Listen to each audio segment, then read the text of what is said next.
좀 미안한 그런 상황인데 어쨌든 여행을 잘 다녀왔습니다.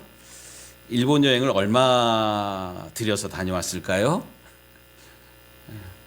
요즘 일본이 무척 싸요. 엔화율이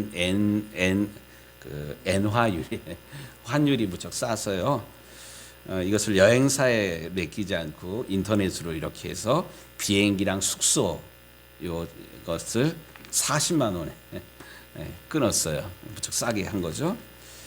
그리고 거기서 뭐 그 가이드 안 붙이고 우리가 뭐 찾아다니면서 먹고 싶은 거, 뭐 우동도 먹고 뭐도 먹고 이렇게 먹으면서 다녔는데, 하여튼 요즘은 뭐 여행사 안 껴도 이렇게 자유롭게 여행을 할 수 있는 그런 시대인 것 같습니다.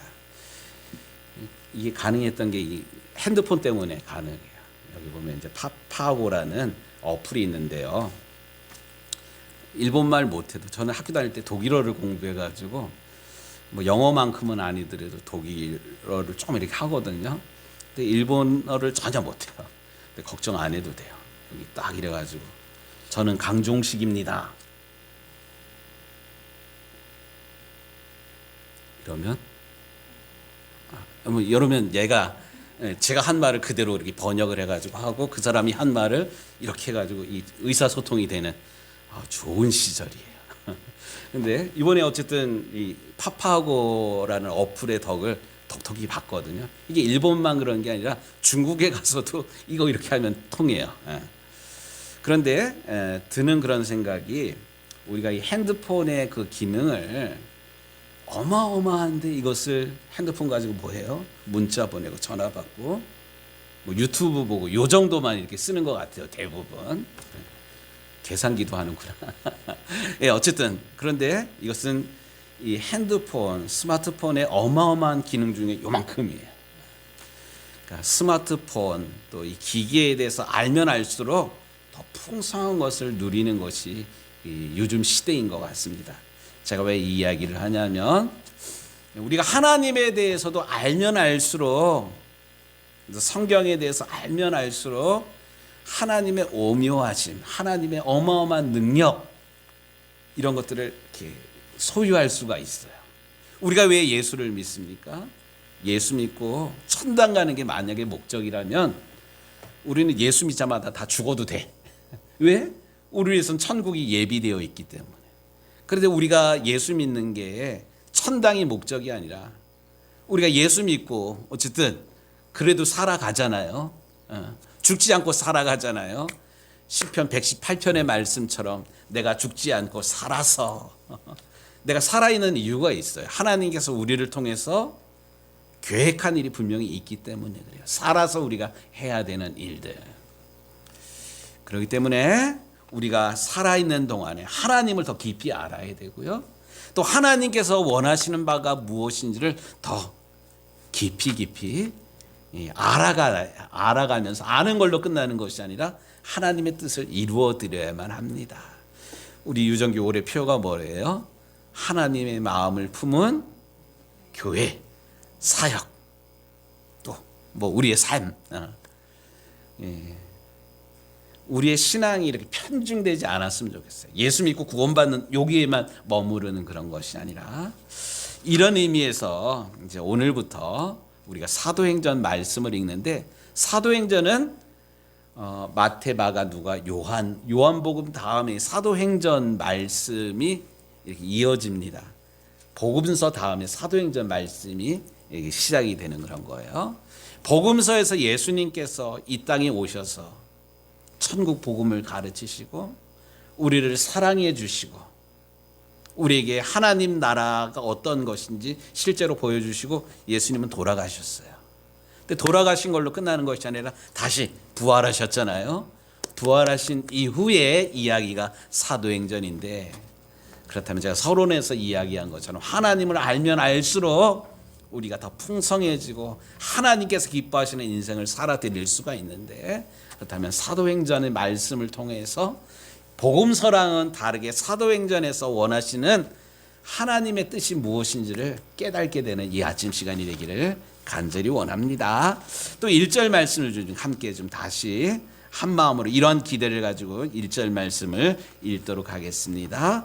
데오빌로여, 내가 먼저 쓴 글에는 물은 예수께서 행하시며 가르치시기를 시작하심부터 그가 택하신 사도들에게 성령으로 명하시고 승천하신 날까지의 일을 기억하였노라. 1절과 2절 말씀에 아주 중요한 그런 사실이 언급되고 있어요. 사도행전 말씀은 편지 글인데요. 우리 편지 쓸 때 그냥 편지 안 쓰잖아요. 누구님께, 누구에게 뭐 이렇게 하잖아요. 예. 편지의 수신자가 있어요. 이 편지의 수신자. 이 편지의 수신자가 누구예요? 데오빌로.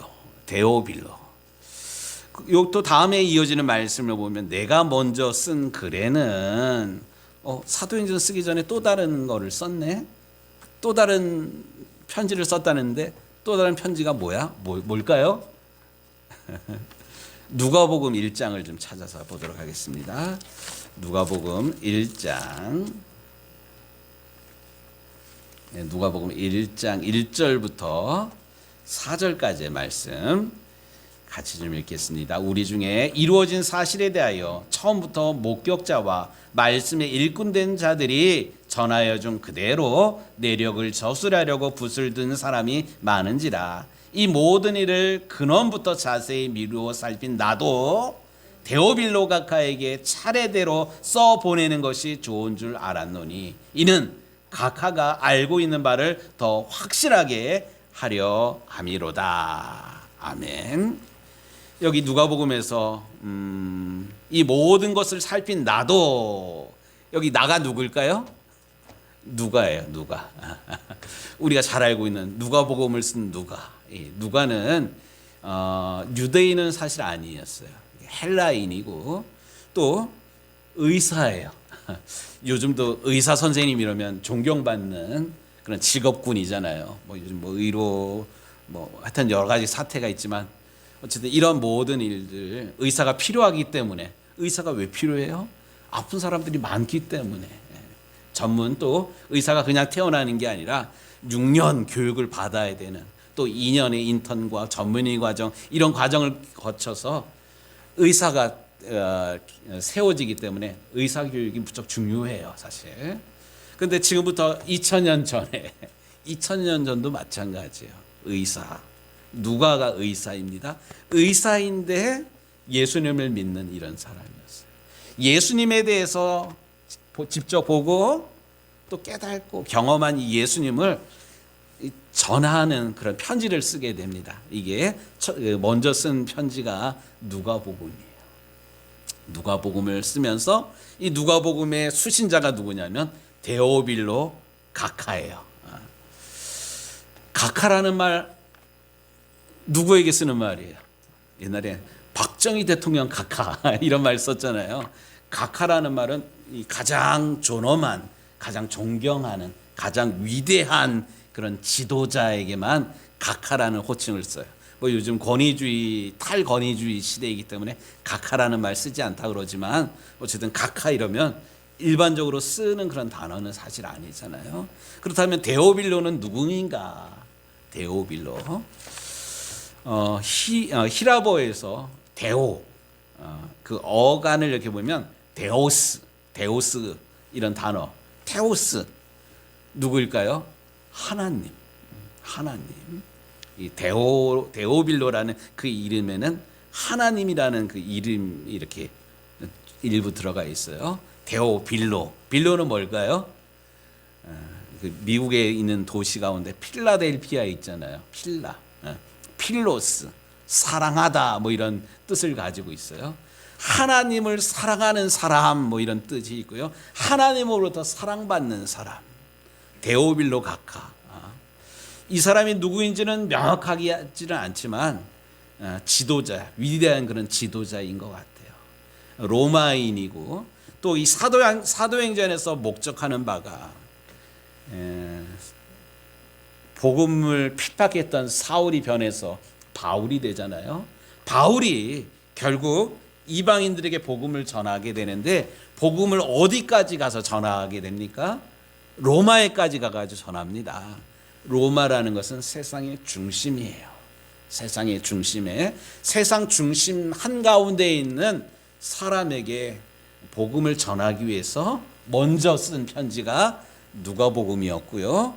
또 후속으로 쓴 편지가 사도행전이었어요. 누가복음에 쓴 편지의 내용은 어떤 것이냐면, 다시 사도행전 보면 그 전에 내가 쓴 글에는 예수께서 행하시며 가르치시기를 시작하신 분으로 그가 택하신 사도들에게 성령으로 명하여 승천하시는 날까지 이를 기록하였노라. 그러니까 예수님의 사역, 예수님의 죽음, 예수님의 부활에 대한 그런 이야기까지가 누가복음에 기록이 되어 있어요. 그러니까 사도행전은 누가복음 이후에 벌어지는 일들에 대한 그런 기록을 하게 되는데, 그렇다면 이 사도 누가가 왜 다시 펜을 들어서 사도행전을 써야만 했나? 그게 뭐냐면 3절부터 보니까 그가 고난받으신 후에 또한 그들에게 확실한 많은 증거로 친히 살아계심을 나타내사 40일 동안 그들에게 보이시며 하나님의 나라의 일을 말씀하시니라. 예수님께서 부활하신 후에 예수님께서 바로 승천하지 않으셨어요. 사람이 죽었다가 살아나는 일이 흔한가요? 어떤가요? 흔치 않아요. 불가능해요, 사실. 그런데 예수님 죽으신 걸로 끝나는 것이 아니라 약속대로 사흘 만에 살아나셨어요. 살아나시자마자 뿅 하늘로 승천하시지 아니하시고 40일 동안 뭐 하셨습니까? 제자들을 만나 주셔요. 왜 제자들을 만나 주셔야만 했을까요? 예수님께서 3년 동안 집중적으로 하신 사역이 있는데, 그게 뭐냐면 제자 훈련이에요. 제자들과 친히 같이 하며 동거하며 친히 본을 보이시며 친히 말씀을 가르치시고 전도하시면서 또 기도하시는 이러한 모든 일들을 제자들에게 보이셨어요. 그런데 그때까지만 해도 제자들의 믿음이 이 예수님이 하나님의 아들이신 걸 몰랐어. 예수님이 예루살렘에 들어가시면 아주 위대한 일을 행할 거라고 생각했어요. 위대한 일이 뭘까요? 로마 정권을 쓰러뜨리고 예수님이 왕이 될 거라고 생각을 했어요. 그래서 주님 나라가 임할 때 우리 아들들 가운데 하나는 우편에 하나는 좌편에 앉혀 주십시오, 이런 이야기를 제자들의 엄마가 했어요. 이 이야기를 듣고 다른 제자들이 막 분해합니다. 왜 분해했을까요? 저 자리 내 자리인데 내가 저런 생각하고 있는데 치사하게 엄마한테 얘기해가지고 이거를 예수님한테 선수를 쳐? 뭐 이런 생각들을 예수님의 제자들이 했어요. 예수님께서 꿈꾸셨던 예루살렘 행이랑은 제자들이랑 좀 전혀 달랐어요. 근데 막상 예수님이 예루살렘에 도착하신 다음에 로마 군인들에 의해서 죽게 되니까 제자들이 뿔뿔이 다 흩어져 버렸어요. 여기 있는 모든 사람들이 다 주님 배반한다 할지라도 나는 절대로 예수님 배반하지 않겠습니다, 이렇게 호언장담했던 베드로도 벌거벗은 채로 도망가 버렸어요. 그럼 예수님 사역이 뭐야? 3년 동안 했던 사역이. 그런데 부활하신 예수님 다시 제자들을 한 사람 한 사람 만나 주셔요. 오늘 우리가 147장 어저께나 오늘이라 이 찬양, 좀 긴 찬양이었는데 이 찬양의 핵심이 뭐냐면 예수님 우리를 사랑하실 때 끝까지 사랑하셔요. 믿음 없는 도마에게 찾아가 가지고 나는 여기 손가락 넣어봐야 알겠다고. 그러니까 예수님 직접 나타나셔서 못자국 난 손, 발 다 보여주시잖아요. 옆구리, 창자국까지 다 보여주시잖아요. 나를 본고로 믿느냐? 보지 않고 믿는 믿음이 더 큰 믿음이다. 예수님 이렇게 말씀하시면서 흔들고 있는 제자들의 믿음을 세워주십니다. 예수님께서 가장 예수님께서 가장 사랑하셨던 제자 가운데 하나가 누구냐면 베드로라는 그런 제자가 있어요. 그렇게 믿었는데, 수제자였는데 베드로가 다 굴기 전에 나를 부인할 거라고 예수님 경고했음에도 불구하고 아니라고 펄쩍 뛰더니 다 굴기 전에 예수님을 3번 모른다고 부인했잖아요. 저주하면서 부인했지 않습니까? 예수님이 부활한 다음에 베드로를 찾아가서 뭐라 그랬습니까? 만약에 우리 양 권사님이 예수님이에요. 제자가 있어서 믿었던 제자가 있어요. 배반을 했어. 부활한 다음에 베드로 찾아가지고 예수님이라면 어떻게 하겠습니까? 아이고 너 이쁘다, 너 잘한다 이럴까요? 너 이럴 수가 있어, 막 멱살잡이하고 막 이랬을 텐데 예수님 전혀 그러질 않았어요. 오히려 고향에 돌아가가지고 고기 잡는 베드로에게 고기 좀 많이 잡았느냐? 깊은 데로 가가지고 고기를 잡으라. 오른편에다가 그물을 던지라 그랬더니만 고기가 153마리. 모나미 볼펜 어디 갔어? 거기 153이라는 글자가 그때 잡힌 물고기 숫자잖아요. 그때까지 베드로 예수님을, 부활하신 예수님이 찾아오신 걸 모르는 거야. 그러니까 예수님이 숯불을 피워놓고 고기를 가지고 오라고 구워가지고 아침상을 먹입니다. 이 먹는 중에 베드로의 눈이 뜨였습니다. 우리 같으면 너 이놈 막 이럴 텐데 예수님 야단치지 아니하시고 끝까지 자상하게 사랑으로 대하시면서 내가 부활하였음을, 실제로 부활하였음을 예수님께서 보여주셔요. 귀신은 먹지를 못해요. 아무리 제사상 푸짐하게 차리고 뭐 상다리 부러지게 차려놓는다 할지라도 죽은 귀신이, 조상 귀신이 와서 먹는 것 아니에요. 그런데 예수님은 부활하신 후에 제자들이랑 같이 먹어요. 생선을 나눠주고 또 엠마오로 향하던 그런 제자들, 낙심하여 돌아가던 제자들에게 부활한 그 예루살렘에서 있었던 그런 이야기 다 들려주시고 또 약속대로 살아나신 것을 말씀하시고 주막에 들려서 같이 떡을 떼시잖아요. 떡을 떼는 가운데 엠마오로 향하던 제자들의 눈이 열리게 됩니다. 아, 예수님이 부활하셨구나. 이것을 깨닫게 되고 다시 예루살렘으로 돌아갑니다. 결국 예수님께서 하신 일이 뭐냐면 흔들리고 있었던, 그동안 믿음을 가지고 있었다라고 생각을 했는데 예수님 돌아가시는 그 상황을 통해서 믿음 저버린 사람들을 한 사람 한 사람 찾아다니면서 잃어버린 흔들린 믿음을 다시 세워주신 일을 예수님께서 담당하셨습니다. 그러고 보면 예수님은 정말로 사랑의 주님이십니다.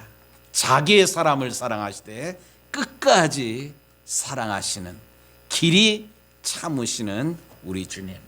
저는 오늘 이 아침에 이 예수님이, 부활하신 예수님이, 지금도 우리와 함께 하시는 우리 예수님이 나를 사랑하고 계심을, 나를 부르실 때 품으셨던 그 부르심의 소망을 포기하지 않고 계시는 사랑의 하나님이심을 기억하는 이 아침 시간이 되기를 주님의 이름으로 축복합니다. 그렇다면 예수님께서 제자들에 대해서 이렇게 길이 참으신 이유가 무엇일까요? 5절 말씀 좀 같이 읽도록 하겠습니다. 5절 말씀. 요한은 물로 세례를 베풀었으나 너희는 몇 날이 못되어 성령으로 세례를 받으리라. 아멘. 예수님께서 누가복음에서도 그런 말씀을 하시는데 너희는 예루살렘을 떠나지 말고 내게서 들은 약속의 말씀을 기억하라. 4절 말씀을 예루살렘을 떠나지 말고 내게서 들은 바 아버지께서 약속하신 것을 기다리라. 마태복음 28장에도 이런 말씀이 나와요. 그러므로 너희는 가서 모든 족속으로 제자를 삼아 아버지와 아들과 성령의 이름으로 세례를 베풀고 내가 네게 분부한 모든 것을 가르쳐 지키게 하라. 예수님께서 흔들렸던 제자들의 믿음을 다시 세우신 이유가 있어요. 맨 처음에 예수님께서 제자들을 부르신 목적이 있거든요. 나를 따라오라. 내가 너희로 사람을 낚는 어부가 되게 하리라. 비린내 나는 물고기 잡는 그런 인생이 아니라 바로 예수 그리스도가 하나님의 아들이시며 우리의 구세주이심을 선포하는 일들을 하도록 제자들을 부르셨어요. 그래서 예수님의 부르심에 모든 것 버려두고 예수님 쫓았는데 예수님 죽게 되니까 다 뿔뿔이 흩어져가지고 다시 고향으로 돌아간 이런 제자들, 이런 제자들의 흔들리는 믿음을 다시 회복시킨 다음에 예수님께서 하신 작업이 있는데 뭐냐면 예루살렘을 떠나지 말고 내가 너희에게 약속한 성령이 오기를 기다리라, 이 말씀을 하십니다.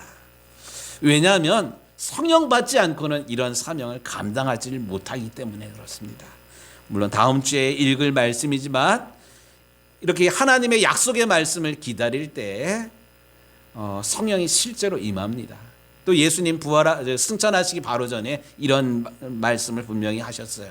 오직 성령이 너희에게 임하시면 너희가 권능을 받고 예루살렘과 온 유대와 사마리아와 땅 끝까지 이르러 내 증인이 되라. 이 어마어마한 사명을 제자들에게 남겨주시고 예수님 승천하셨어요.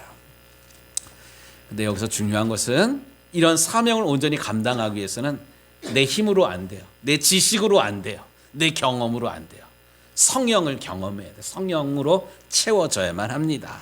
그래서 예수님께서는 40일 동안 제자들을 만나서 흔들리는 믿음, 확신을 주신 다음에 성령 받기를, 성령이 우리의 심령 가운데, 너희들의 심령 가운데 임하기를 사모하며 기다리라고, 기도하라고 그렇게 명령하셨습니다. 성령 충만이 그렇기 때문에 중요한 거예요. 서두에서 말씀드렸지만, 광고 시간에도 말씀드렸지만, 오늘은 웨슬리 목사님 회심 286주년이 되는 감리교회 생일날입니다. 영상 좀 보여주시겠어요? 은택 집사님, 예, 많이 피곤해요. 존 웨슬리는 지금은 감리교회의 창시자로 잘 알려져 있지만 늘 유망하고 성공적인 삶을 살지 않았습니다. 1735년 그의 나이 32세 때 그는 영국 성공의 선교사로 대서양을 건너 미국 조지아주 사망한 식민지의 영국인들을 대상으로 목회하기 위해 가는 중이었습니다. 그런데 갑자기 바다에 큰 폭풍이 일어났고 그는 두려움에 사로잡혔습니다. 웨슬리가 놀란 것은 같은 배에 탑승한 독일인 모라비아 교도들은 그렇지 않았기 때문입니다. 그들은 침착했고 찬송을 불렀습니다. 우리는 우리 자신과 자녀들에 대해 걱정하지 않습니다. 그들이 말했습니다. 웨슬리는 그러한 믿음을 자기 자신에게서는 찾아볼 수가 없었습니다. 그러나 시간이 흐르고 여러 가지 방법으로 그는 그의 삶을 되돌아봐야 했습니다. 그는 기독교 가정에서 자랐습니다. 그의 아버지 사무엘은 영국 성공의 사제였습니다. 그의 어머니 수잔나는 가정에서 자녀들에게 엄격한 신앙교육을 실시했습니다. 헬라어와 라틴어가 능숙하지 않았지만 웨슬리와 그의 형제들은 신약의 말씀을 통째로 암기하도록 교육받았습니다. 그리고 마침내 헬라어와 히브리어를 배워 원어로 성경을 읽었습니다. 어린 시절 기적 같은 일도 있었습니다. 웨슬리가 6살 때 그의 집이 파괴될 정도의 큰 화재로 집안에 갇히게 되었습니다.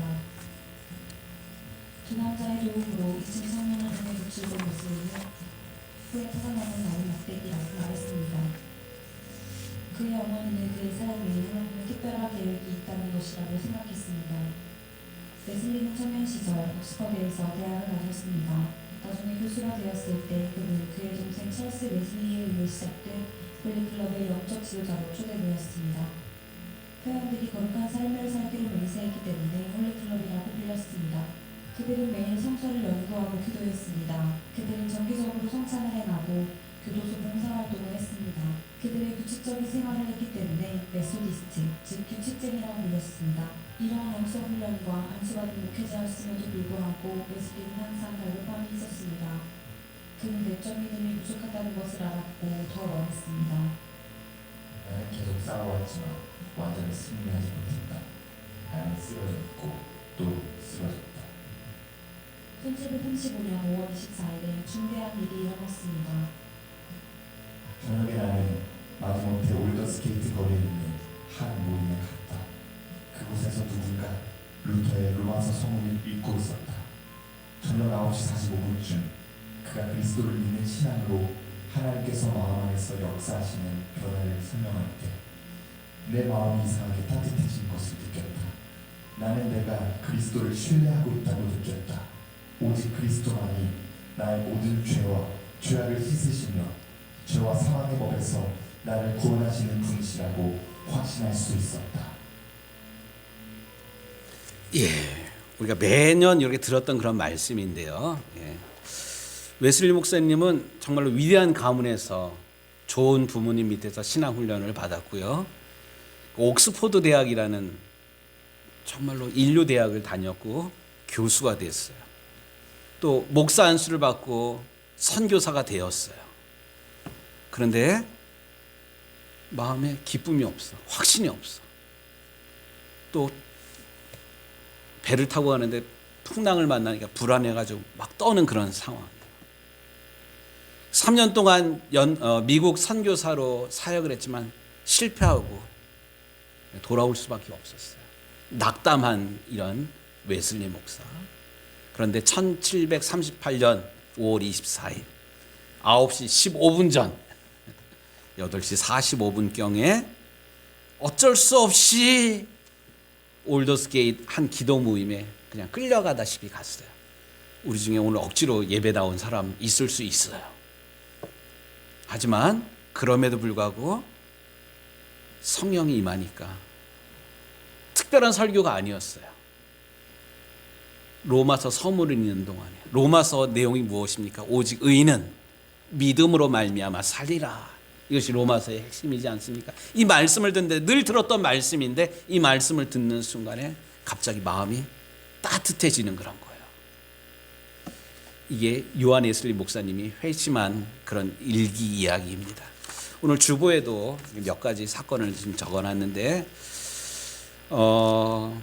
그 스팡겐베르크라는 그런 이가 그 요한 웨슬리 목사님에게 영적인 그런 질문을 많이 던집니다. 당신에게는 구원의 확증이 있냐? 뭐 이런 질문들. 당신이 하나님의 자녀임을 당신의 영혼과 당신이 실제로 믿고 있느냐? 당신 구원받은 거 확실합니까? 이런 질문에 대답하기를 주저합니다. 우리도 그런 거 있잖아요. 오늘 밤 이 세상을 떠난다 할지라도 천국 들어갈 확신합니까? 목사님이 물으니까 대답은 하긴 하는데 혼자 있을 때 내가 이렇게 죽으면 어떻게 되지? 이런 생각들 할 때 있잖아요. 예, 괜찮아요. 예. 다시 스팡겐베르크가 이런 질문을 요한 웨슬리 목사님에게 합니다. 예수 그리스도가 당신에게 누구입니까? 예수 그리스도가 누구입니까? 그랬더니만 온 세상의 구세주입니다. 이렇게 대답을 했어요. 이건 교리적인 대답이에요. 근데 그 대답 말고 예수 그리스도가 당신의 구세주입니까? 이렇게 다시 물어요. 그랬더니만 이 웨슬리 목사님이 그랬으면 좋겠다고 이 불확실한 대답을 한 거예요. 누구 모습이랑 똑같아요? 믿음 없는 내 모습이랑 똑같아. 그런데 아까 예수님 부활하신 후에 제자들 찾아다니면서 40일 동안 했던 게 뭐예요? 야단치거나 꾸짖거나 뭐 벌 주지 않고 있는 모습 그대로 예수님께서 받아주시잖아요. 그리고 성령을 받으라. 성령을 사모하라. 이렇게 예수님의 말씀 의지에 성령 사모할 때 성령 임하게 됩니다. 이렇게 될 때 이 사람들이 나가서 복음을 전하게 됩니다. 요한 웨슬리 목사님도 마찬가지예요. 이렇게 불확실했던 믿음 없던 그런 모습을 가졌던 웨슬리 목사님이지만 결국 회심한 이후에 인생이 완전히 바뀌게 됩니다. 돌아가실 때까지 87을 사셨어요. 요즘이야 87 많이 사셨던 보통인데 지금부터 270년 전에는 우리 엊그저께도 얘기했잖아. 우리 김보경 권사님 1940년대 평균 나이가 몇 살이냐 뭐 그랬는데 그때는 환갑 얘기 오래 못 사니까 환갑잔치하고 그러잖아요. 근데 270년 전에 영국이라는 사회 87세까지 건강했어요. 그리고 돌아가시기 며칠 전까지 설교하고 전도하러 다녔어요. 감리교도들의 특징은 뭐냐면 말 타고 다니면서 전도한 거예요. 세계는 나의 교구다. 웨슬리 목사님이 어떻게 이렇게 바뀔 수가 있었을까요? 우리 주님께서 웨슬리 목사님을 포기하지 아니하고 믿음 없는 웨슬리 목사님 끊임없이 격려하시면서 약속하신 성령을 웨슬리 목사님에게 부어주셨기 때문에 가능했습니다. 이 이야기가 사도행전의 이야기뿐만 아니라 웨슬리 목사님의 그런 이야기이기도 하고 이 이야기가 우리의 이야기가 되기를 원합니다. 그래서 오늘부터 시작해서 사도행전 말씀을 읽는 가운데 연약했던 우리의 믿음이 다시 뜨거워지고 먹는 것, 입는 것, 마시는 것, 다오 하는 그런 인생으로 끝나는 것이 아니라 하나님 나라와 영광을 위해서 새로운 인생을 살아가게 되는 우리 유정교회 모든 성도들이 되시기를 우리 주님의 이름으로 축복합니다. 아멘. 기도합니다. 하나님, 웨슬리 목사님 회심 기념일을